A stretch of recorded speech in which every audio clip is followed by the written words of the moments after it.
Cambridge Assessment International Education. Cambridge IGCSE examination in Urdu as second language. Paper 2 listening. Turn over now. مشق number 1، سوال number 1 تا 8۔ سوال number 1 تا 8 کے لیے آپ 8 مختلف حصے سنیں گے۔ ہر سوال کا جواب کتاب میں دی گئی لائن پر تحریر کیجیے۔ آپ کا جواب مختصر ہونا چاہیے۔ آپ ہر حصے کو 2 بار سنیں گے۔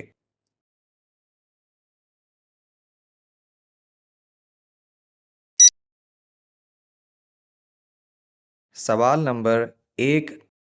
شکر ہے بیٹا، تم گھر آ گئے۔ میرا تو انتظار کرتے کرتے برا حال ہو گیا۔ اتنی زیادہ بارش تھی کہ میں تو پریشان ہو گئی۔ اف امی، اتنی بارش! سڑکیں دریا بنی ہوئی ہیں، لوگ بیچارے بہت پریشان ہیں، گاڑیاں بند ہو رہی ہیں۔ میں تو خدا خدا کر کے گھر پہنچا ہوں۔ تمہاری گاڑی تو بند نہیں ہوئی نا؟ جی امی، ایک دفعہ بند ہوئی تھی، مگر میں نے دھکا دے کے سٹارٹ کر لی۔ وہ تو شکر ہے ایک اونچی سی جگہ مل گئی، وہیں کھڑی کر دی۔ جگہ اونچی تھی اس لیے سائلنسر سے پانی بھی نکل گیا۔ پھر میں کافی دیر وہیں کھڑا رہا، اور جب ایک ٹرک وہاں سے گزرا تو میں نے گاڑی کو اس ٹرک سے باندھ کر وہاں سے نکالا۔ آگے سڑک پر پانی تو تھا، لیکن اتنا نہیں تھا کہ گاڑی کے اندر آ جاتا۔ شکر ہے گاڑی سٹارٹ ہو گئی۔ اس دفعہ تو طوفانی بارشیں ہیں۔ ہاں بیٹا، اس دفعہ واقعی معمول سے کچھ زیادہ ہی بارشیں ہو رہی ہیں۔ بارشیں ہونا بھی ضروری ہے، لیکن بے موسم اور زیادہ بارشیں زندگی کو بھی متاثر کرتی ہیں اور فصلوں کے لیے بھی بہت نقصان دہ ہیں۔ بس بیٹا، ہمیں ہر وقت اللہ سے یہی دعا کرنی چاہیے کہ اللہ ہم سب کو خیریت سے رکھے۔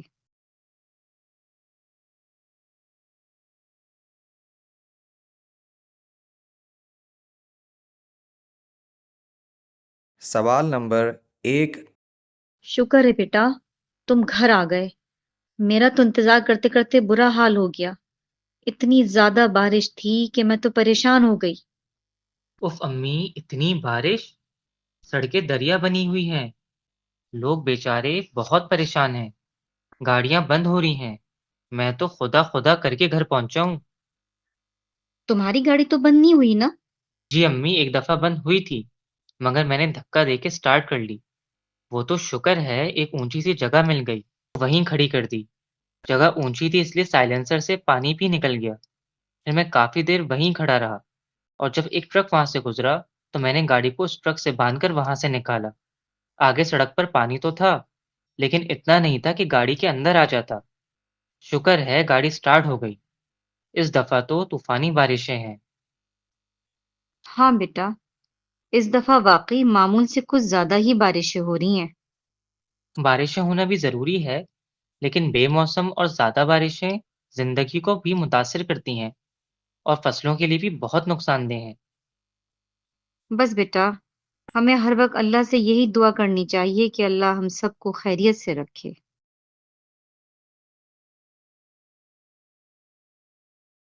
سوال نمبر 2۔ آصف بیٹا، آج کل میری کمر اور پٹھوں میں بہت درد رہنے لگا ہے۔ ابا جان، آپ کو وائٹامن ڈی کا ٹیسٹ کروا لینا چاہیے۔ جن لوگوں میں وائٹامن ڈی کی کمی ہو جاتی ہے ان میں چڑچڑاپن، ڈپریشن، تھکاوٹ، کمر درد، جوڑوں کے مسائل، پٹھوں کا درد یا کمزوری اور بالوں کی کمزوری شامل ہے۔ یہ کوئی اتنا بڑا پریشان کن مسئلہ نہیں ہے۔ دنیا میں 13% لوگ وائٹامن ڈی کا شکار ہوتے ہیں۔ بس وقفے وقفے سے وائٹامن ڈی کے انجیکشن یا دوا لینا ہوتی ہے۔ آصف، کیا اس کا کوئی قدرتی علاج نہیں ہے؟ ہے ابا جان، اللہ تعالیٰ نے اس کا قدرتی علاج دھوپ میں رکھا ہے۔ صبح صبح جب سورج نکلتا ہے اس وقت دھوپ میں بیٹھنا چاہیے۔ اس کے علاوہ مچھلی کو بھی خوراک کا حصہ بنانا چاہیے۔ میرا خیال ہے یہ قدرتی علاج تو فوراً شروع کیا جائے۔ باقی ٹیسٹ کروا کر دیکھتے ہیں۔ جب بیٹا ڈاکٹر ہو تو پریشانی کس بات کی ابا جان؟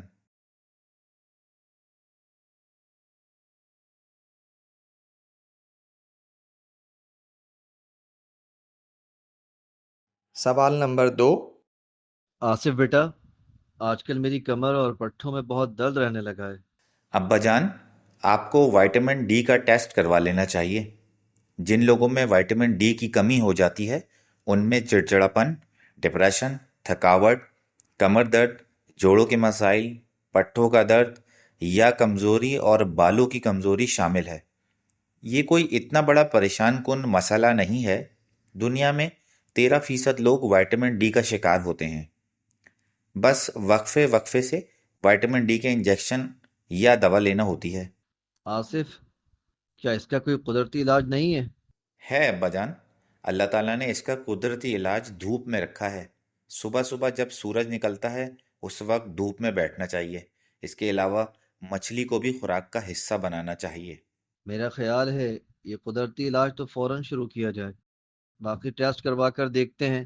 جب بیٹا ڈاکٹر ہو تو پریشانی کس بات کی ابا جان؟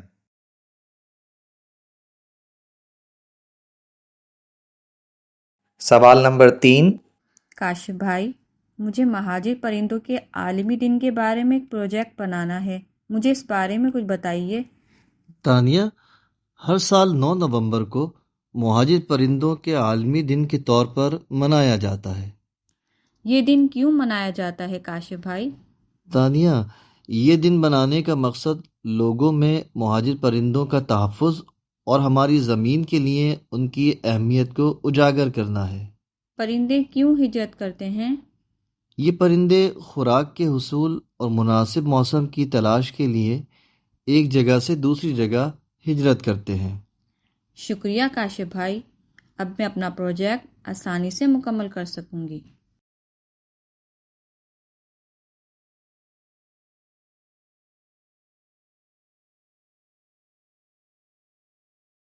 سوال نمبر 3۔ کاشف بھائی، مجھے مہاجر پرندوں کے عالمی دن کے بارے میں ایک پروجیکٹ بنانا ہے، مجھے اس بارے میں کچھ بتائیے۔ تانیہ، ہر سال 9 نومبر کو مہاجر پرندوں کے عالمی دن کے طور پر منایا جاتا ہے۔ یہ دن کیوں منایا جاتا ہے کاشف بھائی؟ تانیہ، یہ دن بنانے کا مقصد لوگوں میں مہاجر پرندوں کا تحفظ اور ہماری زمین کے لیے ان کی اہمیت کو اجاگر کرنا ہے۔ پرندے کیوں ہجرت کرتے ہیں؟ یہ پرندے خوراک کے حصول اور مناسب موسم کی تلاش کے لیے ایک جگہ سے دوسری جگہ ہجرت کرتے ہیں۔ شکریہ کاشف بھائی، اب میں اپنا پروجیکٹ آسانی سے مکمل کر سکوں گی۔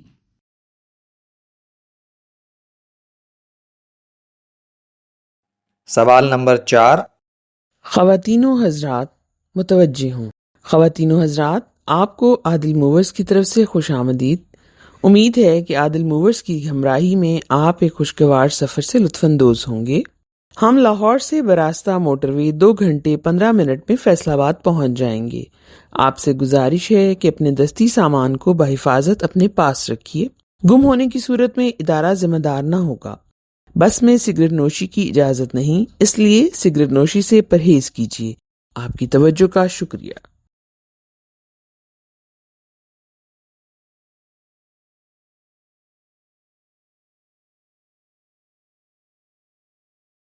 سوال نمبر 4۔ خواتین و حضرات متوجہ ہوں۔ خواتین و حضرات، آپ کو عادل موورز کی طرف سے خوش آمدید۔ امید ہے کہ عادل موورز کی ہمراہی میں آپ ایک خوشگوار سفر سے لطف اندوز ہوں گے۔ ہم لاہور سے براستہ موٹر وے 2 گھنٹے 15 منٹ میں فیصل آباد پہنچ جائیں گے۔ آپ سے گزارش ہے کہ اپنے دستی سامان کو بحفاظت اپنے پاس رکھیے۔ گم ہونے کی صورت میں ادارہ ذمہ دار نہ ہوگا۔ بس میں سگریٹ نوشی کی اجازت نہیں، اس لیے سگریٹ نوشی سے پرہیز کیجیے۔ آپ کی توجہ کا شکریہ۔ سوال نمبر 5۔ باجی، کیا آپ میرے ساتھ اس وقت بازار چل سکتی ہیں؟ کیوں بھائی ناصرہ، اس وقت بازار جانے کی کیا ضرورت پڑ گئی؟ باجی، میری اردو کی کاپی ختم ہو گئی ہے، وہ لانی ہے۔ لیکن ناصرہ، اس وقت تو میں مصروف ہوں، میں کچھ ضروری کام کر رہی ہوں۔ میں شام کو عصر کی نماز کے بعد چل سکتی ہوں۔ باجی، آپ نے میرے ساتھ ضرور چلنا ہے، کیونکہ میری اردو کی کاپی میں مجھے اسکول کا کام بھی کرنا ہے۔ میں نے کہا نا ناصرہ، ہم عصر کی نماز کے بعد چلیں گے۔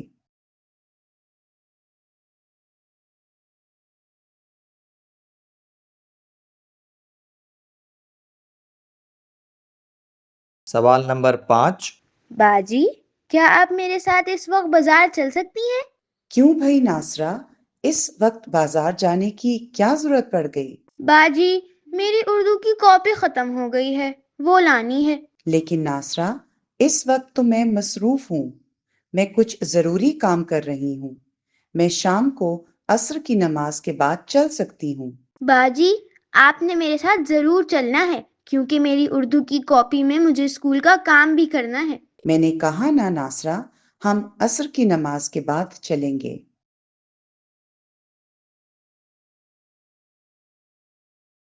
سوال نمبر 6۔ خواتین و حضرات، PIA کی فلائٹ PK 679 میں آپ کو خوش آمدید۔ ہمارا جہاز کچھ ہی دیر میں اڑان بھر لے گا اور ہم ہانگ کانگ کی خوبصورت فضاؤں کا سفر شروع کریں گے۔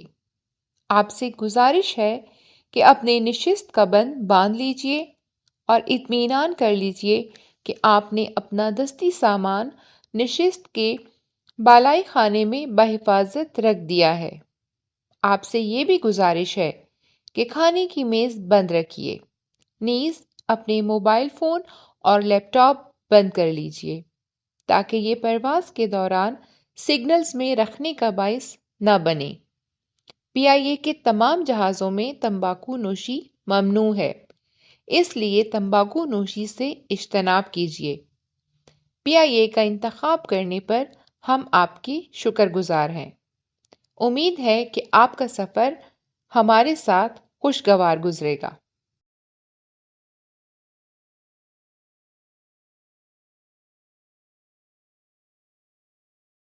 سوال نمبر 6۔ خواتین و حضرات، PIA کی فلائٹ PK 679 میں آپ کو خوش آمدید۔ ہمارا جہاز کچھ ہی دیر میں اڑان بھر لے گا اور ہم ہانگ کانگ کی خوبصورت فضاؤں کا سفر شروع کریں گے۔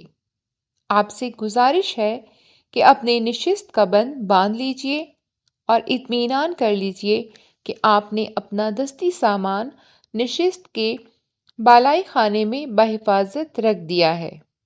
آپ سے یہ بھی گزارش ہے کہ کھانے کی میز بند رکھیے، نیز اپنے موبائل فون اور لیپ ٹاپ بند کر لیجئے تاکہ یہ پرواز کے دوران سگنلز میں رکھنے کا باعث نہ بنے۔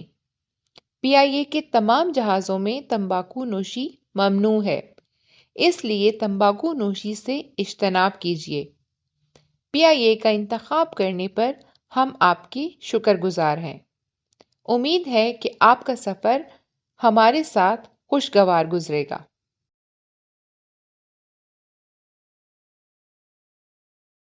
سوال نمبر 7۔ ریڈیو FM 6 کے پروگرام پکوان میں خوش آمدید۔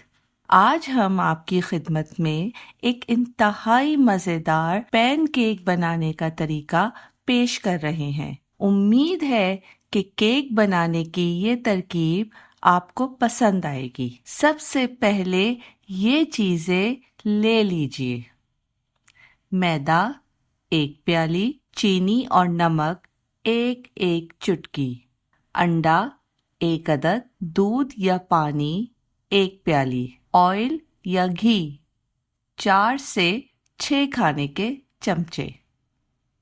ترکیب: سب سے پہلے میدے میں نمک ملا کر چھان لیں اور اس میں دودھ اور انڈا شامل کر کے اچھی طرح ملائیں۔ مکسچر نہ زیادہ گاڑھا ہو اور نہ زیادہ پتلا۔ پھر اس میں چینی بھی ڈال دیں۔ فرائنگ پین کو آئل سے اچھی طرح چکنا کر کے ہلکی آنچ پر گرم کریں۔ درمیانے سائز کی پیالی میں آمیزہ لے کر فرائنگ پین میں ڈالیں۔ ہینڈل پکڑ کر گھماتے رہیں تاکہ آمیزہ برابر آ جائے۔ اب اسے ہلکی آنچ پر پکنے دیں اور جب آمیزہ کنارے چھوڑنے لگے تو صاف برتن میں ڈال لیں۔ پین کیک کو شہد، مختلف اقسام کے جیم اور شیرے میں پکے تازہ پھل کے ساتھ پیش کیا جا سکتا ہے۔